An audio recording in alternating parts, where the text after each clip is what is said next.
Yo, come on. This is the same thing with Ja, man. Like, hey, you're in the fucking NBA now, you know? And it takes a long time. I fucked up. I got arrested. I was publicly intoxicated when I was young. It's just like, this is going to be the thing, I think, that turns them around. I think it's good, ultimately, in the end. But it's like, still, you're in the NBA. I hope so, man. I had to get that message.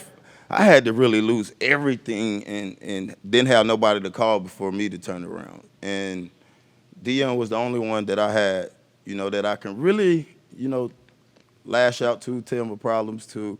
How do you know Dahn? I met Dahn Pro Bowl.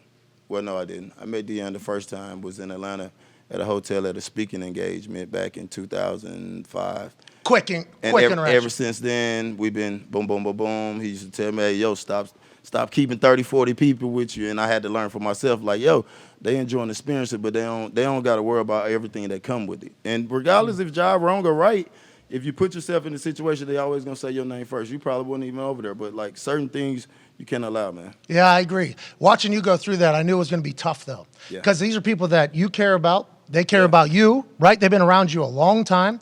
The way the operating procedure has been for a long time is this is how it goes, and then all of a sudden you have to. I don't want to say almost turn your back, but like you do. That's it's hard to happen. It don't happen overnight, first and foremost. But now you and Ja from very different situations, allegedly. I don't know. Yeah, people are talking about Ja. Yeah, Pa, you.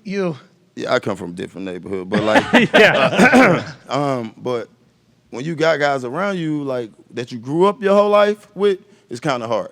But when because you're an asshole. This guy changed. Yeah, turned his back on a friend. Now, when you just meeting somebody when you got a bag, that's different.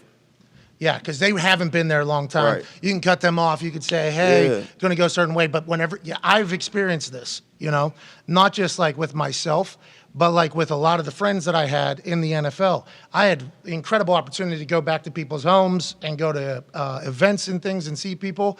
And it's like you look at somebody, you're like, oh, that's not, I don't know if that's going to be great in the end, like that whole situation there. But also like put yourself in your shoes. Like, how are you supposed to say, hey, go fuck yourself? That's a tough thing because all anybody tells you to do is don't be a sellout. Yeah. Don't be a sellout, but you have to evolve to remain successful. It's an interesting dynamic. It really is. You had to go through it in very public light. Yeah, but them lawyer fees add up.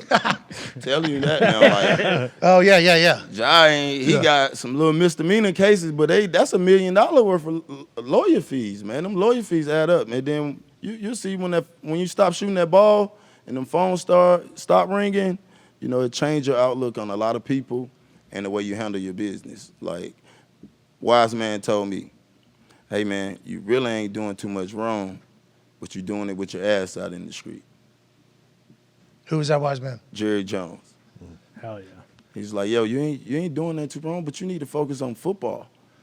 You worrying about partying and doing this and that. Like, you're doing it with your ass out in the street instead of worrying about football and then going partying. And at the time, I didn't understand. I was a 23-year-old kid, moving fast, had everything I want. But that really changed my outlook on everything, how I approach my business, how I handle conversations, how I treat people. I always think about that shit. Always think about it. You always still have it, though. Like, I think that's the most impressive thing about you. You haven't become like just this completely new human. Yeah. Still Pac. Yeah, still Pac. Evolved. Yes. Became a better human, you think? Yes. Operated in a much more beneficial fashion. Grown Pac. There it is. That is. Oh, yeah. I'm a grown man now. Yep. You know, when we was a child, we do childish things. And when you're a grown man, you got to put on your boots. You know, I'm taking care of 7 kids, man. I don't got time to be fighting unless I'm getting paid to fight.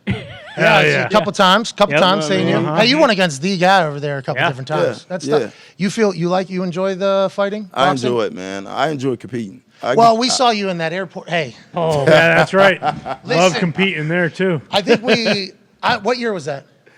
Oh, no, Pat. No. Listen, as soon as that video came out, because, like, as somebody it who... was 16, wasn't it? Yeah, I don't know. You know. Yeah. Sounds right. Yeah. It might have been. But as somebody who is, like, everything that you've, like, publicly and then obviously personally, and then getting to watch you play football, everything you go through and, like, something pops up, everybody that is friends with you, I think it does the same thing. It's like, damn, you know, like, damn, here we go. Like, I know there was something, there's obviously going to be 2 sides of this, but the way they're going to paint it, it's going to be this whole thing.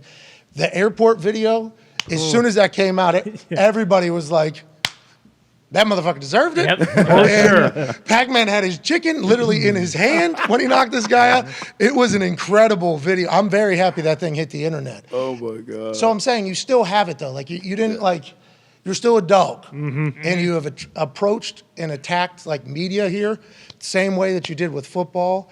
And it's fucking awesome to watch. Hey, you should be very proud of yourself. I appreciate that. And hopefully and that he can use this, and everybody's coming out. I think Plexico Burress came out, said the same thing. There's a lot of people in the public eye that have fucked up whenever they were handed a lot early. And then you got to learn from it and move on. Hopefully Ja will be able to do that.